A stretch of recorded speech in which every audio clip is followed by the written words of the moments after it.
Hey, what's up, Pitmates? So let me show you this 5-foot Santa Maria grill before we deliver it. Yeah, so every time we are posting Santa Maria grill with this attachment na meron siyang skewer with 4 prongs, madalas si Jem na nagka-camera at si Jillian, hindi nila nilalagay yung mount o yung rotisserie machine. So everyone's asking, ay manual ba yan? Wala ba siyang machine? No, it comes with a rotisserie machine. No? Kaya, sorry about the confusion. Minsan kasi nakalagay dito sa box yung machine at hindi nila lalagay doon sa mount.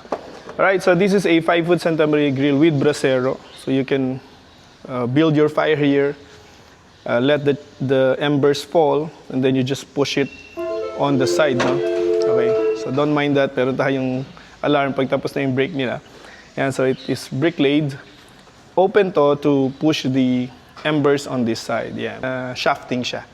No, hindi siya yung usual natin na V-grates or mesh. So shafting siya.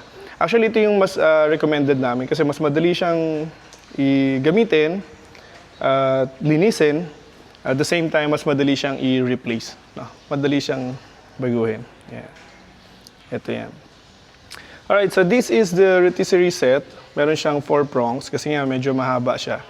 And this one, nag-request kasi yung customer to have it in one whole grate, no? So isa lang yung kanyang lift, no? Usually, if it's 2 grate, meron siya dito sa gitna, then meron siya ditong lift din sa kabila. Pero this time, ito lang sa side na to. Yan, ito yung lift that you can raise or lower the whole grate, no? Itong buo na to, ng isang lift lang. Yan. Alright, so it has a stopper. Ayan. So, kung gusto mo iangat, ibaba. Okay. Ayan siya. Buong grate. Kahit na isang buong grate siya, dalawa pa rin yung parilya para madali namang alisin. So, for example, alisin niya yung isang grate, lilinisin niya, hindi sobrang laki. At the same time, pwede siyang gamitin tong part na to para naman for open fire. No? Actually, meron din siya mga replacement grates. Yan, meron siyang mesh grate, meron siyang V-grate. Gusto niya kasi interchangeable, no? Ayan. Right, so it has a pull down. Ay, gumagalaw. May lock siya. Yan. So may pull out siya, door. Then ito mga air intake niya to keep the fire burning or embers burning. All right.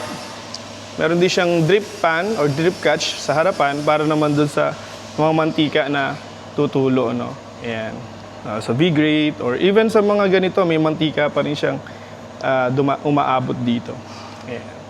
So meron siyang shelf underneath para naman sa mga wood, charcoal, or other tools or equipments or barbecue tools ninyo. No?